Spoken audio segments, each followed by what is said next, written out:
마음의 약이 되는 매콤달콤한 이야기 79번 책이 있는데요. 김병규 씨가 쓴 책인데 뭐 어떤 시리즈로 쭉 이야기를 해가는 게 아니고 여러 이야기들을 짜집기 해서 한 권의 책을 만드는 아주 매력스러운 소위 이제 매콤달콤한 이야기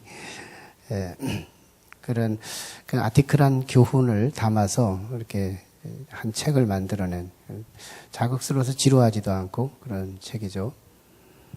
1999년도에 출판했으니까 좀 꽤 오래됐죠.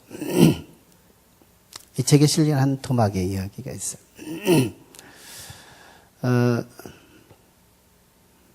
한 시계공이 있는데 시계를 만드는 평생을 시계를 만들었어요. 그러다가 이제 인생의 마지막에 퇴직하는 의미로 마지막 시계를 한번 멋지게 만들어서 내 사랑하는 아들한테 시계를 선물하고 난 이제 시계를 끝쳐야 되겠다. 그러고 이제 시계를 만들어 줬어요. 그랬더니 이제 아들이 이 시계를 보고 깜짝 놀라는 거예요. 왜 이 시계 안에는 아날로그 시계였으니까요. 초침, 분침, 시침이 있는데 초침은 금으로, 분침은 은으로, 그 다음에 시침은 아시죠? 구리로 이렇게 만들었어요. 아빠, 도대체 차라리 이 시침을 금으로 하고 초침을 동으로 만들었어야 옳지 않아요? 그때 아버지가 사랑하는 아들에게 교훈을 남겨요. 아들아, 시침을 통과하지 않고는, 초침을 경험하지 않고는 시침에게로 갈 수가 없는 것이란다. 반드시 시침을 경험하기 원하면 초침을 통해서 갈 수 있는 거다. 작은 거, 짧은 시간을 버리는 것이 세월을 버리는 거고, 작은 것을 버리는 것이 결국은 큰 것을 버리는 거니, 초침으로만이 시침을 향하는 유일한 길이란다. 성공하는 사람은 작은 것에 성실해서 성공하는 것이니 사랑하는 아들아, 작은 것을 주목하라. 얼마나 참 아름다운 이야기예요. 우리는 한순간에 대박 터뜨리려고 하고 큰 거에 주시하고 그러는 우리의 일반적인 그 가치 트렌드를 갖고 사는데 여기서는 아주 작은 거, 이 부분을 간과하지 않기를 독려하고 거기에 성공의 비밀이 있다. 그리고 성공한 사람들을 잘 분석해 보면 분명 그 사람들은 아주 작은 것을 소중하게 여기는 자신의 가치가 있더라 하는 것이죠. 이런 사람이 사실 성경에 있었다는 얘기인데요. 그게 다윗입니다. 지난 시간에 우리가 다윗을 생각했을 때 아들로부터 나라를 빼앗겼다가 하나님의 은혜로 다시 복권, 나라를 다시 찾게 돼서 팔레스타인 지역은 요단강을 중심으로 서편, 동편으로 나눠지는데 다윗이 피신을 요단 동편으로 건너갔어요. 서편 지역에 예루살렘, 이스라엘의 서울이 있는데요. 그런데 이제 아직 요단강을 건너기 바로 직전에 다윗이 환궁하는 과정에서 다윗을 맞이한 네 종류의 사람이 있었다. 그런데 이 네 종류의 사람은 각양 자신의 가치가 달랐고 다윗이 어려움 당했을 때와 다시 그 모든 어려움을 회복받았을 때 태도를 다 달리했다. 시므이 같은 사람들은 다윗이 나라를 빼앗기고 피난 가는 길에서 막 돌 던지고 다윗을 저주하고 온갖 욕을 다 쏟아붓고 막 그랬어요. 다윗이 어려움 당한 걸 이용해서 다윗을 막 돌팔매질하면서 저주를 했거든요. 시바 같은 사람은 다윗의 어려움 당했을 때 다윗을 돕는다는 핑계로, 시바는 그래도 예지력은 있었죠. 저 왕은 지금 일시적으로 피신은 하지만 언젠가 다시 예루살렘 올 거야. 그때를 기회로 주인의 재산을 내 거 만들어야지 했던 아주 기회주의적인 이 시바가 다윗이 어려움 당할 때 잘 먹을 것 갖다 주고 입을 것 갖다 주고 도와주는 척하면서 왕권을 이용하여 주인의 재산을 자기 걸로 넘기받는, 이게 시바였죠. 여전히 다윗을 어렵게 만드는 주범이었죠. 바르실레 같은 사람도 있었고요. 무비보셋 같은 사람도 있었고요. 다 초지일관. 예, 다윗을 향하여 어려울 때도 충성을 보였고 좋을 때도 충성을 보이는 원포인트 인생. 칼날을 하나를 가지고 살아가는, 주인이 어려워도 주인이 좋아도 언제나 주인을 향한 마음이 바뀌지 않는 충성스러운 사람.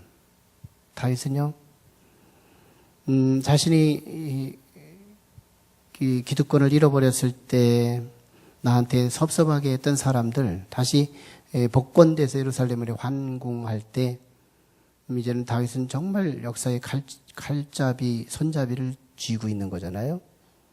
가급적이면 그는 이웃을 뵈려고 하지 않아요. 가급적이면 이웃을 복수하려고 하지 않아요. 자기에게 복수할 능력 충분하지만, 복수할 기회가 넉넉하지만, 다윗은 어지간하면 미움의 칼을 쓰지 않으려고, 보복하지 않으려고 얼마나 애쓰는지 몰라요. 그 은혜 하나만 쓰고 싶어 하는 다윗. 그래서 참 다윗은 그래서 하나님이 그를 축복했구나, 이걸 느끼게 한 기사가 지난 주일에 우리가 나눴던 말씀이에요. 오늘 말씀은요, 사무엘하 20장, 바로 지난 주일까지 나눴던 기사가 20장까지가 사무엘 기자의 진술 방식이 뭐냐면, 역사, 시간대별로 역사의 기록을 진술한 내용입니다. 시간대별로. 그러니까 먼저 일어난 사건은 먼저 다루고 나중에 일어난 사건은 나중에 다루되 그 순서상으로 기록한 거. 이게 사무엘 기자, 즉 역사서의 기록 특징을 갖고 있었어요. 근데 오늘 이제 21장부터 24장이 사무엘하 전체에 끝나는 거잖아요. 그럴 때 오늘 21장부터 마지막 장까지는 시간을 무시하고 지금까지 역사 시간대별로 진행을 해오던 이야기 가운데 그 이야기가 들어오면 흐름이 깨지니까 이걸 다 빼놓고 마지막 부록 기사에 이것만 따로 빼서 교훈을 남겨보자 해가지고 오늘 21장부터 24장까지는 다윗의 생애 가운데 있었던 에피소드들, 그런 이야기들을 엮어서 다윗이 정말 왜 역사 속에서 그런 축복을 받고 살았었나. 참 다윗도 예외 없이 시련도 있었고 어려움도 많았는데 그 어려움 가운데에서 어떻게 그 어려움을 만회하고 그리고 그걸 극복하고 더 발전적이고 더 좋은 역사로 이렇게 개발해 갈 수 있었는가, 이것을 잘 조명해 주기 위해서 에피소드 기사를 다룹니다. 그중에 오늘 본문 말씀은 그런 말씀이죠. 물론 이제 20장에서 세바의 난이 잠깐 일어나요. 세바는 불량배, 하나의 깡패에 해당되는 아주 매사에 부정적인 사람인데요. 잠시 먼지처럼 분열이 일어났다가 아주 요압 장군의 또 기회주의적인 아주 인간적인 방법론이 개입이 되면서 다윗 선 하나 까딱하지도 않고 아주 가볍게 난이 해결되는, 세바의 난이 있지만, 그래서 다윗은 시련은 많았지만 실세는 모든 것은 다윗은 형통했다, 이런 얘기를 20장까지 끝낸 겁니다. 자, 오늘은 이제 다윗의 통치 40년 기간 가운데 통치 초기에 일어난 기사를 옵션으로 다루게 되는 기사예요. 정치를 시작한 지 얼마 안 됐는데 갑자기 다윗 정부에 기근이 온 거예요. 이스라엘 민족에게 3대 회초리가 있는데 하나님께서 이스라엘 민족을 향하여 섭섭할 때마다 회초리 3개를 윤번제로 돌려가서 이렇게 던져주는데요. 첫째가 이제 전쟁, 그리고 때로는 온역, 막 전염병으로 막 전 민족을 휩쓸게 만들어요. 온역을 돌게 하고, 또 마지막으로는 오늘 본문에 나타난 기근. 이 기근. 팔레스타인 지역에 사실은 우리나라보다 연중 강수량이 굉장히 몇 배 떨어지는 곳이거든요. 소위 그래서 광야라고도 하고 광야의 일부 또는 사막의 일부라고 말할 수 있는 그 팔레스타인 지역에 있어서 비가 내리지 않는다는 건 굉장히 중요한 부분이에요. 비가. 1차 농업 시대니까요. 뭐 지금 산업화 되고 뭐 4차 이 과학 시대로 접어들어가는 이 과도기에 있는데 지금이야 뭐 농사를 안 져도 먹고 사는데 한참 어떻게 그런 기회가 제공되는 거지만 1차 농업 시대는 농사밖에는 경제를 도우는 유일한 통로가 하나밖에 없었잖아요. 다윗이 그런 시대에 비가 3년 동안을 안 내리는 거예요. 비가 3년 동안. 이게 말이 그때 그게 돈이 안 도는 경제가 마비된 3년 동안 비가 안 내렸다는 말은 이스라엘 다윗이 정권을 잡고 나서 하나님이 안 도와주는 사건이 벌어진 거죠. 이게 얼마나 큰 파급 효과예요? 막 파장이에요. 역사적인 어려움이에요. 어떤 집에 남편이 직장 갔다가 집에 왔더니 아내가 바가지를 긁더래요. 여보, 쌀 떨어졌어. 그래, 쌀 떨어졌어? 사야 되겠네. 그냥 가볍게 지냈어요. 좀 있었더니 아들 등록금도 나왔어.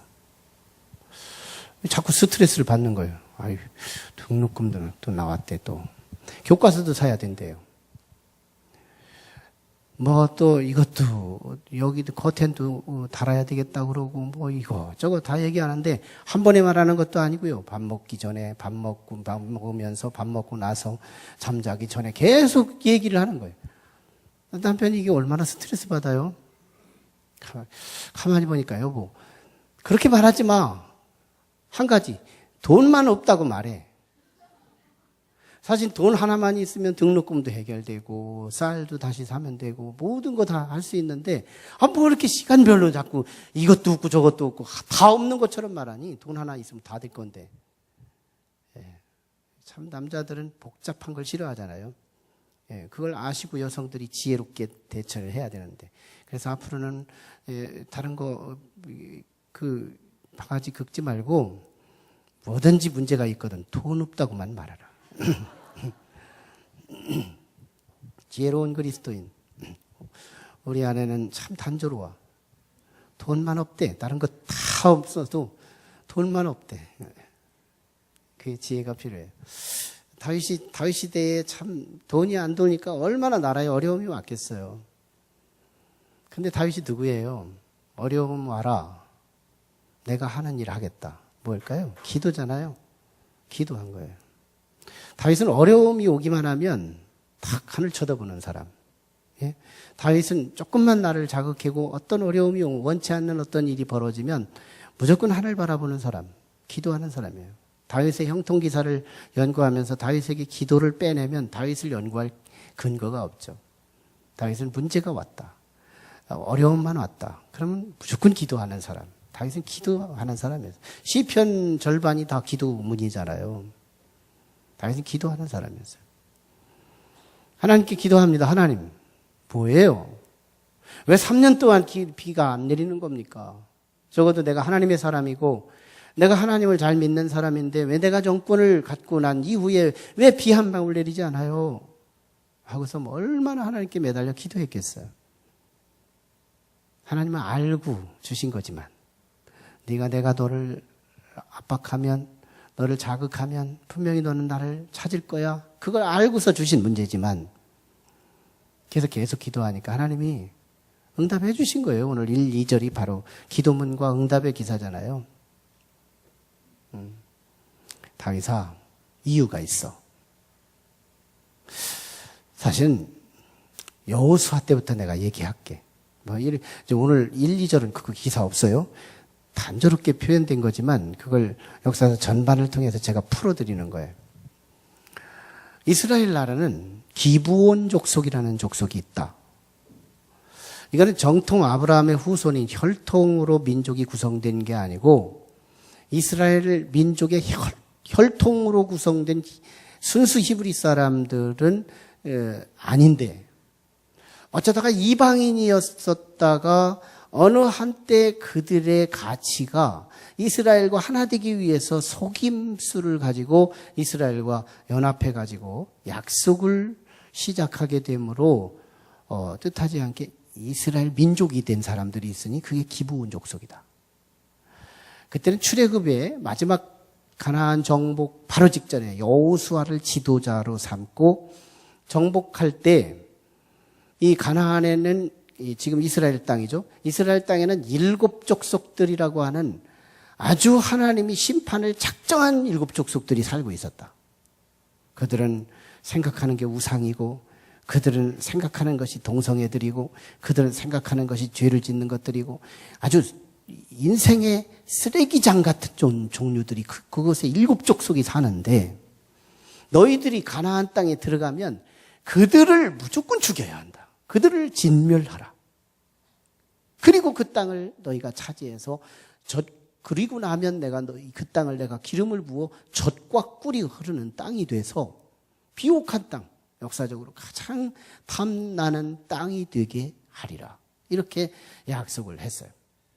그래서 여호수아가 군인들을 이끌고서 전쟁을 하는데요. 광야에서 나갈 때 아말렉 전쟁 또는 모압 왕과 싸워서 암몬 왕과 싸워서 싸울 때마다 이기거든요. 이 소문을 가나안의 아모리 족속들이라고 하는 족속 중에 한 파가 기브온 족속들인데 이 사람들이 히브리 사람들의 이 동선을 파악하고 그리고 그 동선에 전쟁할 때마다 백전백승하는 소리를 듣게 되자 이 기브온 족속들이 야 이렇게 그냥 앉아있다가는 우리는 죽는 것은 시간 문제다. 그러니 우리가 살 길은 다른 곳으로 피난 가는 것이기도 하지만 어디로 피난 간다고 우리를 받아주겠냐. 그러니 여기서 살아야 되는데 우리 본고지를 떠나지 않고 사는 길이 있다면 우리가 한번 속임수를 써서라도 히브리 백성과 하나 되는 기술을 한번 해보자. 머리 한번 써보자. 해가지고 기브온 족속들이 꽤 묵은 막 옷들 다 꺼내오고 먼지 묻은 거, 신발 다 떨어진 거, 도시락도 막 너무 오래돼가지고 탕 내나는 거 이런 걸 가지고 짊어지고 연출을 하는 거예요. 우리는 먼 나라에서 하나님이 먼 나라 사람들을 죽이라고 한 게 아니고요. 가나안 사람들을 죽이라고 했는데 우리는 먼 나라에서 살다가 소문 중에 이스라엘 사람들과 하나님이 함께한다는 소리를 듣고 이스라엘의 하나님을 우리 하나님으로 삼기 위해서 여러분들하고 손을 잡고 싶은데 한번 우리를 받아줄래요? 라고 여호수아 장군에게 묻게 되자 여호수아가 기도도 안 해요. 그때는. 그리고 백성들이 장로들이나 지도자들이 기도도 안 하고 그래?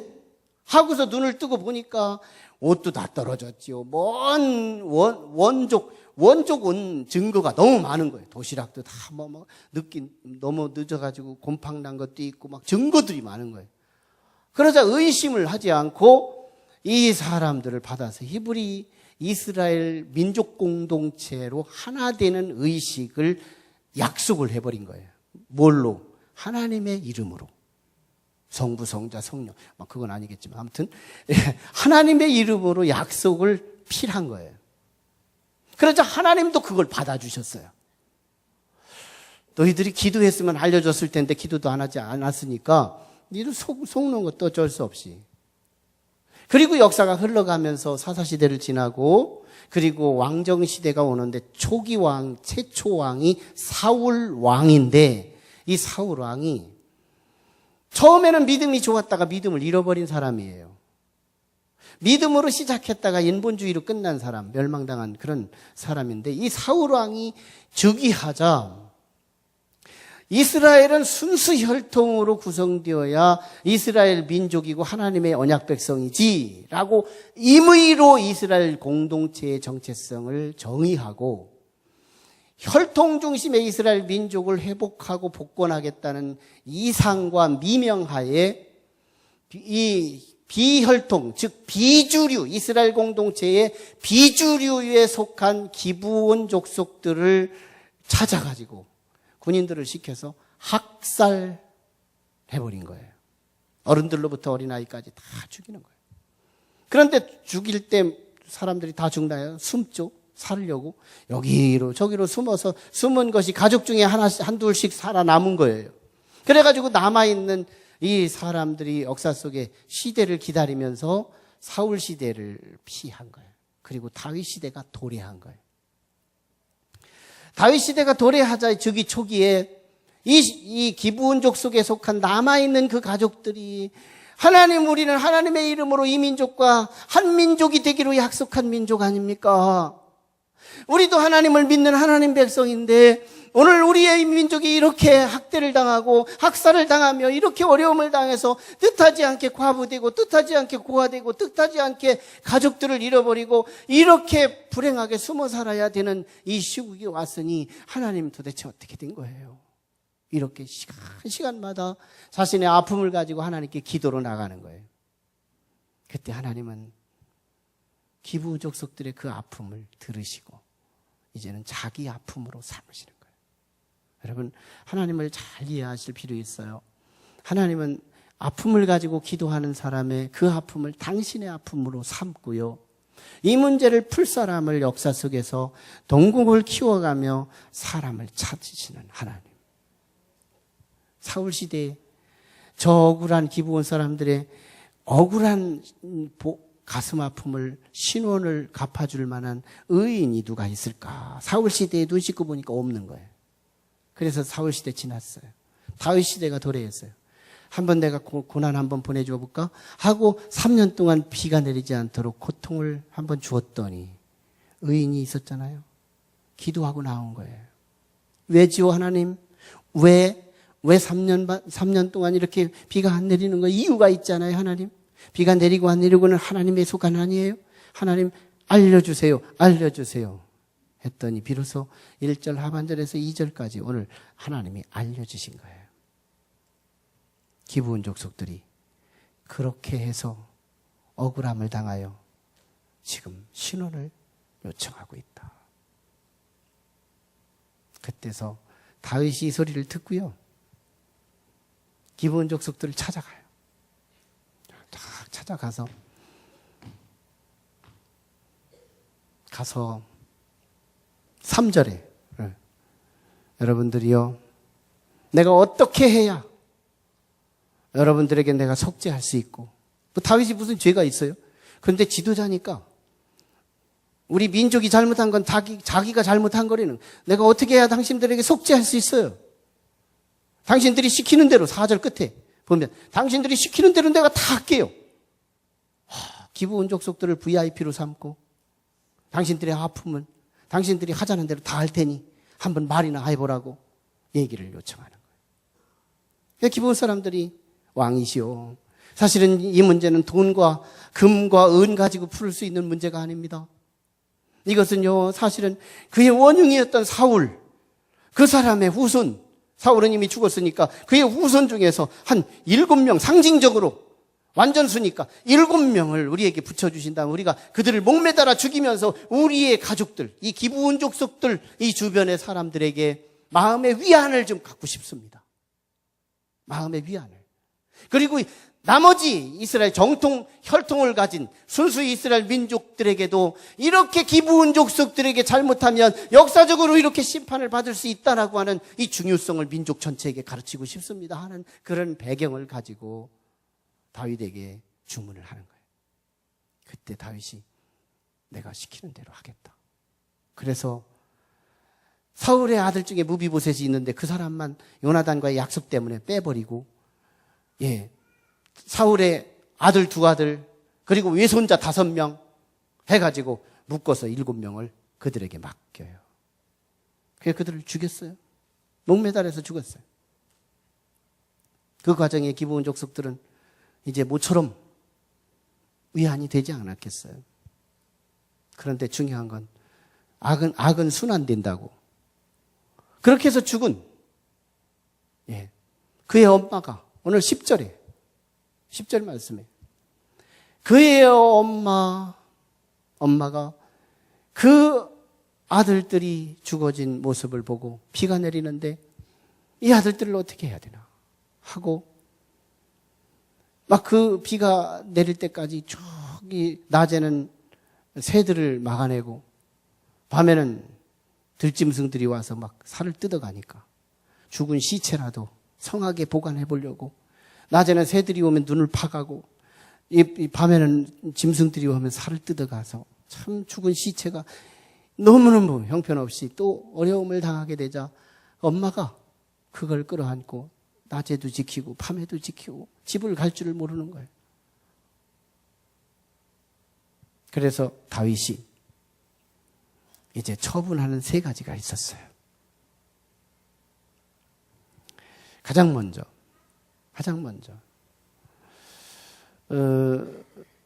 이들의 7명의 어머니 이 사람을 위로해 주는 거예요. 그러기 위해서 사울 왕이 블레셋 전쟁에서 죽게 됐죠. 길보아 전투에서 죽어서 벳산 성벽에 매달려서 그냥 방치돼 있었어요. 그때 자기 지금 아들들 목매달아 죽은 아들들의 슬픔을 당하고 있는 이 여인을 위로하기 위해서 다윗은 왕의 뼈를 거두어다가 요나단의 뼈, 왕자의 뼈를 거두어다가 왕과 함께 이 7명을 국장을 가지고 장례를 치러줘요. 이스라엘 공동체에서 노인들, 그리고 어린아이들, 그리고 여성들, 인간이 아니거든요. 인구조사에서 치지도 않아요. 그런데 그 시대에 다윗이 여성인 어머니의 슬픔을 보듬어주고 그를 위해서 국장, 나라에 돈을 들여서 왕과 함께 자기의 자식들을 장례를 치러주니 얼마나 위로가 됐겠어요. 2번째는 바로 3절로 6절에 나타난 기브온 사람들을 신원해 준 거잖아요. 기브온 사람들. 이들의 억울함을 신원을 풀어주고 그들의 막 숨어서 있던 그들을 다시 역사의 무대 위에 올려주고 그러면 그들을 품어주는 비주류로 살던 그들. 사실은 이스라엘 공동체의 심플로 오늘 우리에게는 오늘 교회가 이스라엘 공동체거든요. 오늘 우리 교회가 하나님이 택하신 백성들의 모임이거든요. 그런데 놀랍죠? 교회에는요, 순수 신앙을 가진 정통성이 있는 믿음을 가졌다고 생각하는 성도들도 있지만요, 나는 우리 교회에서 비주류야. 알고 보면 기브온 족속이야. 누군가의 등 떠밀려서 오기는 왔지만 나는 주권 행사도 못하고 나는 내 목소리 한번 크게 내지 못하고 아파도 아프다 소리 못하고 예배를 드리다가도 덩치 큰 사람 뒤에 앉아서 졸기도 하고 이러가면서 스스로 비주류로 생각하면서 신앙생활을 하고 있는 거예요. 그런 사람들은 사울 사역자들은 배짜배짜 저런 사람도 아니야. 저 사람은 교회에 없는 것이 더 필요해. 이러고서 막 학대하는 거예요. 그러다가 죽이는 거예요. 사울 사역자들이 있어요. 잔인하게. 너희는 우리 교회에 자격이 안 돼. 이래서 자격이 안 되고 저래서 자격이 안 되고 하면서 막 학대하고 사람을 죽이는 거예요. 영적으로 얼마나 구도가 같아요. 근데 이 시대의 교회에는 우리의 사역자는 우리는 전 교인이 사역자가 되기를 원하는데요. 건강한 교회 100%가 사역해서 새 가족 한두 사람 오면 이 100여 명 많은 사람들이 사역을 해서 그들을 섬긴다면 이 섬김의 이 체감이 얼마나 진할까요? 아, 그 교회는 내가 사람 되게 만드는 교회. 내가 그 교회 가면 내가 어깨가 올라가게 하는 교회, 나의 존재의 가치를 부각시켜주는 교회. 우리 교회는 다윗 사역자가 필요한 거예요. 다윗 같은 사역자가 필요한 거예요. 비주류인 기부온 족속들을 위안해주고 자신의 자식이 죽었다고 슬퍼하는 어머니를 위로해주는 이 다윗 같은 아주 작은 사람, 간과하고 지나쳐도 괜찮은 사람, 이런 사람들을 찾아가서 같이 손을 잡아주고 격려해주고 일으켜줄 수 있는 다윗 같은 사역자가 필요한 거예요. 그게 건강한 교회 아니에요? 그런 교회가 가고 싶지 않겠어요? 저는 그런 교회를 꿈꾸고 있거든요. 그래서 우리 성도들은 조금만 좀 성장하면 포지션을 맡아서 기부 온 사람 좀 섬겨주세요. 기부 온 사람이 저기 있어요. 기부 온 사람 저기 있어요. 우리는 소개해서 그들에게 가서 사역할 수 있도록 요청하는 거예요. 사실요, 우리 교회 지금 계속해서 한 주도 걸르지 않고 계속 새가족들이 들어와요. 근데 비극이 뭔지 알아요? 다윗이 없어요. 맡기면 나는 이래서 안 돼요. 나는 저래서 안 돼요. 안 된다는 사람은 100명 다 해요. 된다는 사람이 없는 거예요. 다 나는 이래서 안 되고 저래서 안 돼요. 우리가 제안하는 게 너무 민망스러운 거예요. 다윗이 없어요. 내가 기부온 족속들을 내가 섬겨보겠어요. 내가 이 사람 좀 한번 섬겨보겠어요. 자원하는 사람이 있어도 괜찮을 판인데 우리는 이 사람, 저 사람, 자기 사정이 다 있대는 거예요. 사울보다 더 나쁜 게 어떤 걸까요? 나는 사울도 아니고 아무 다윗도 아닌 중간에 있는 다 사울. 이런 사람이 얼마나 참 안타까운 거냐고요. 그래서 맨마다한 것이 셀 리더들한테 붙여주는 거예요. 오늘 온 사람도 붙이고 지난주에 온 사람도 붙이고 한 달 전에 온 사람도 그 사람한테 붙이고 이 셀 리더들이 한 사람당 최소한의 맥시멈이 12명인데 20명이 넘어가고 30명이 넘어가요. 한 셀 리더에. 그러니 사랑이 분배가 돼요. 이 다윗 사역이 되느냐고요.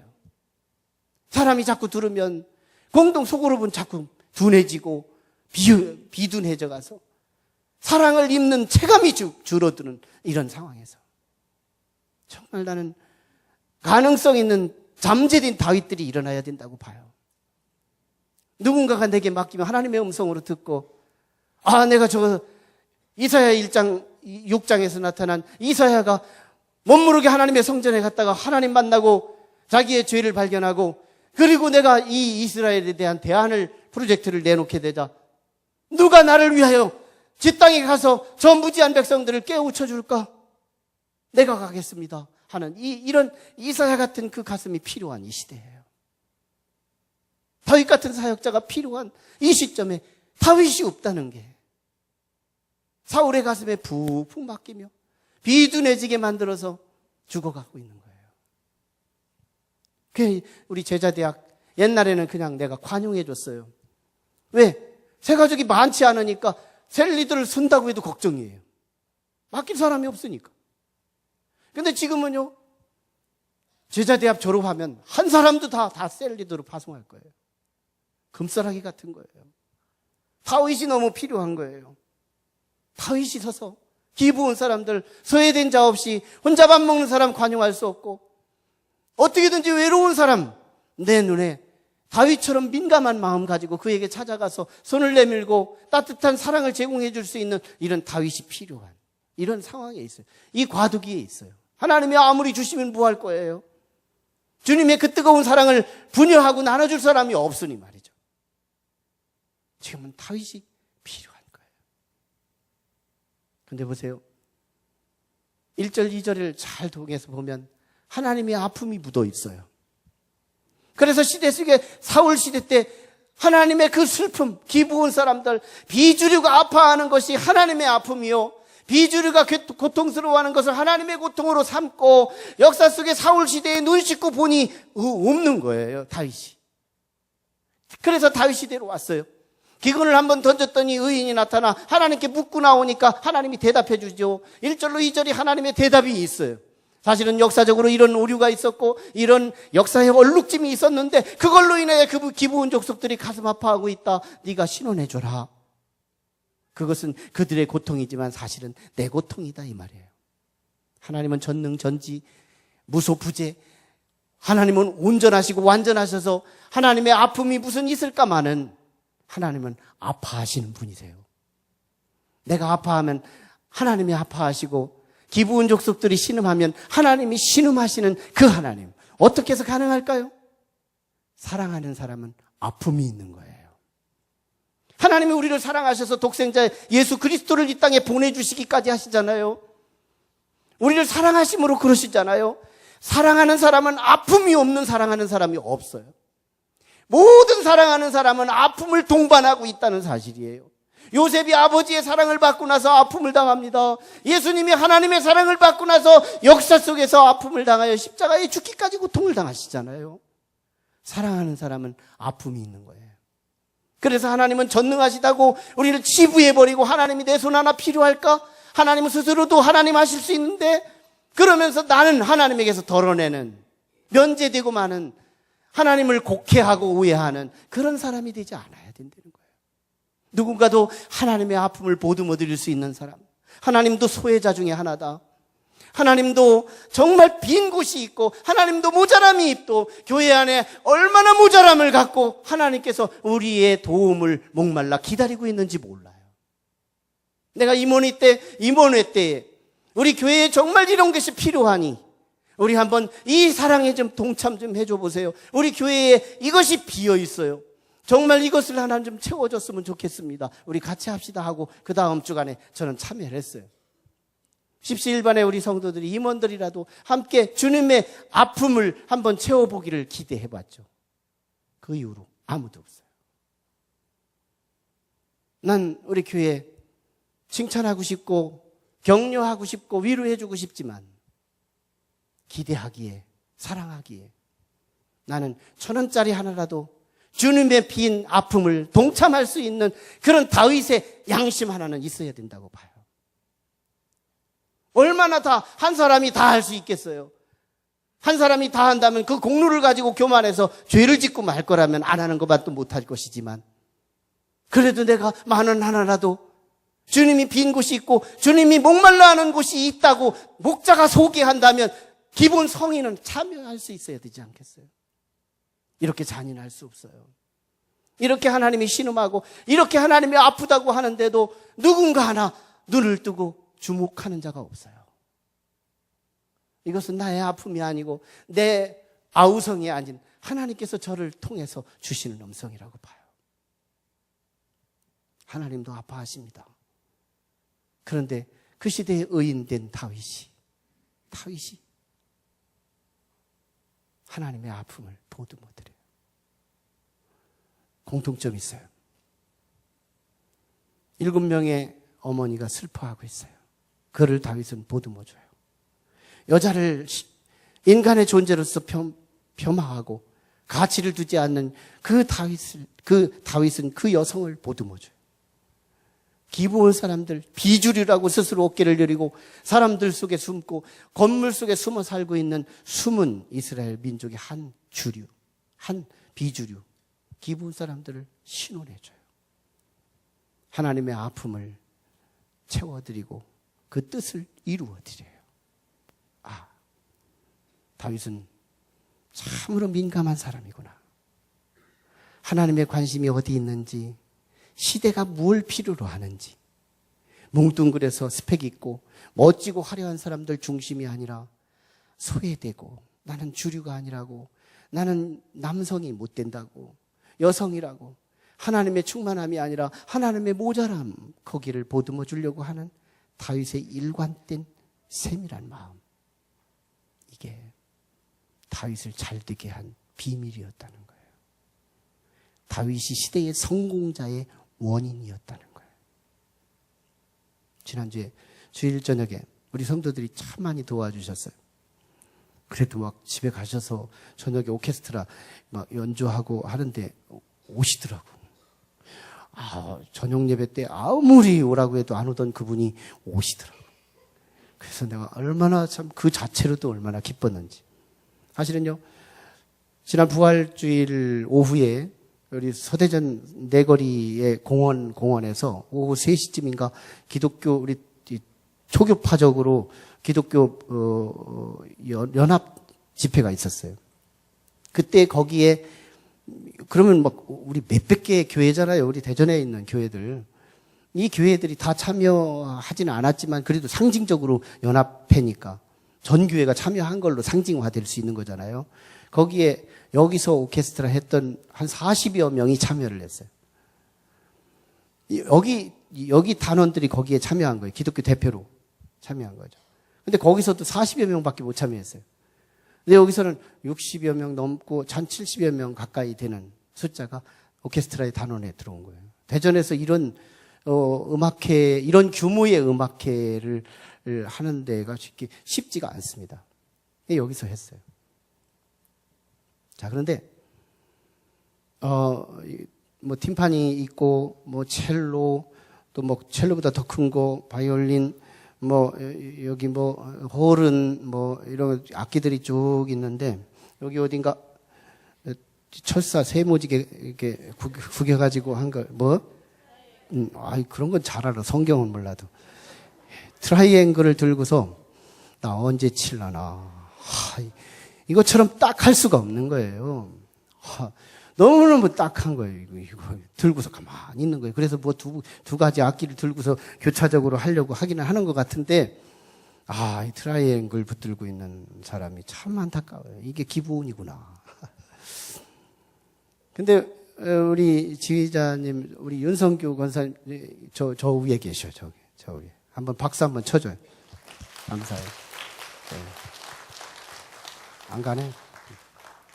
감사해요. 지휘자께서, 그 많은 악기들이 사인 줘야 될 때가 얼마나 많아요. 근데, 트라이앵글 사인. 이때가 신난다. 땡! 그 소리도 들리더라고. 그때 전 이 음악의 선율에 감동되기 전에, 저게 나구나.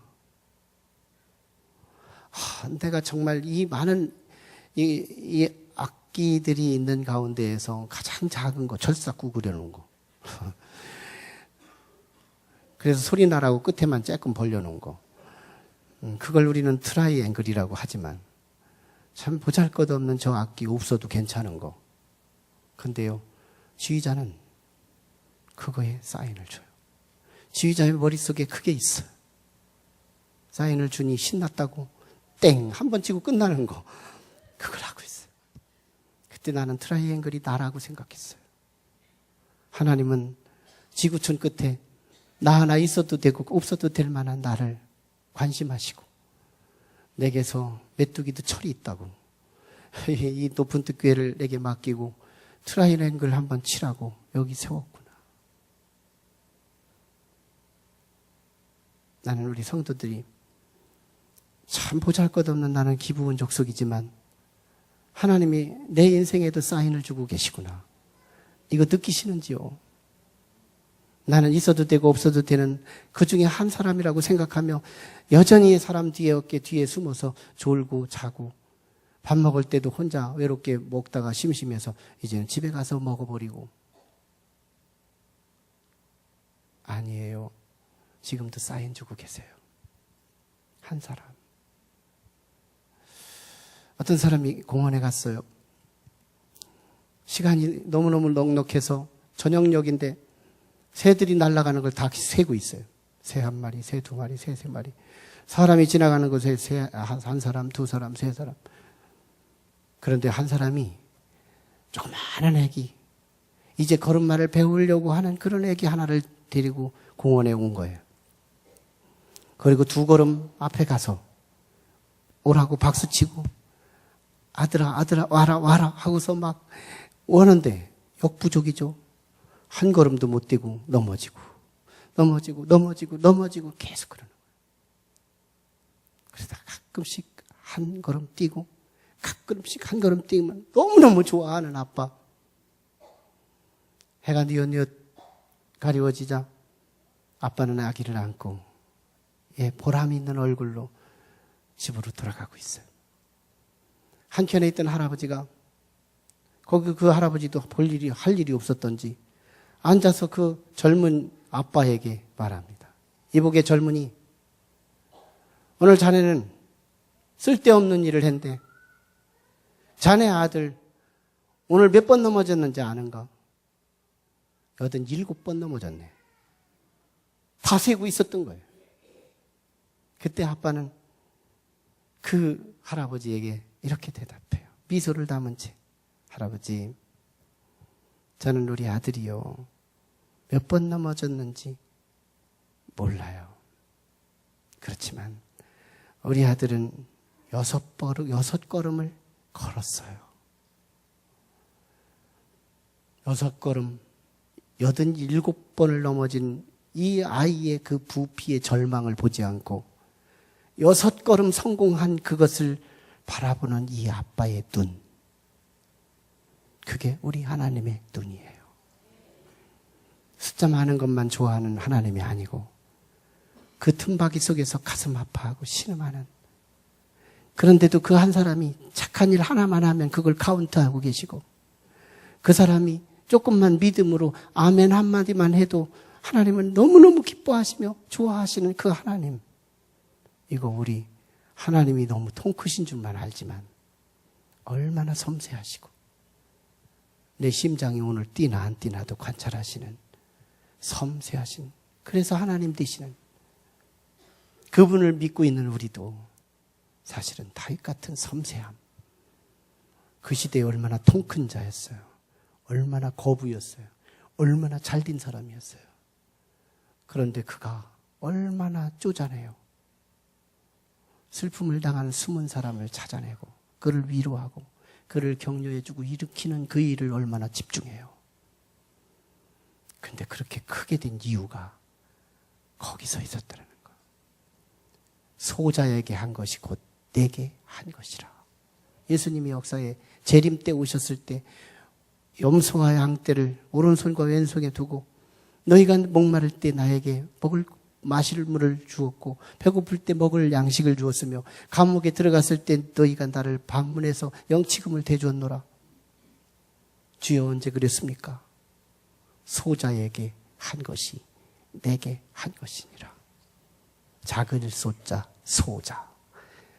너희가 작다고 생각하는 그 사람, 그 사람에게 한 것이 곧 내게 한 것이라. 크고 싶으죠?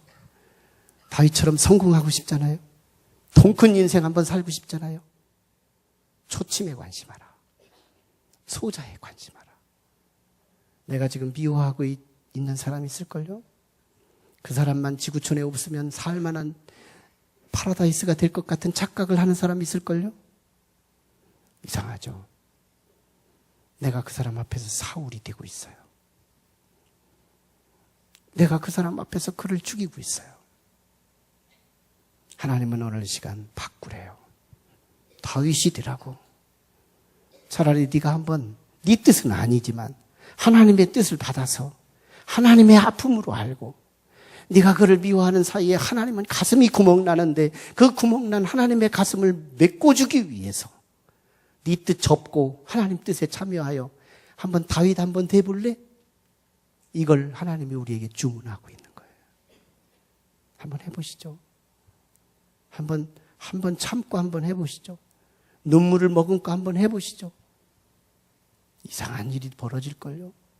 내가 상상할 수 없는 어떤 일이 벌어질 것을 기대해요. 지금은 하나님의 은혜와 사랑과 감동, 감화, 역사하심이 다윗처럼 소자편에 서고 예수님처럼 소자편에 서기를 오늘부터라도 사울이 아니라 다윗의 가슴을 품고 살아갈 것을 결심하고 희망하고 소망하고 돌아가는 온 성도들의 머리 위에 지금으로부터 영원토록 함께 하시기를 간절히 축원하옵나이다. 아멘.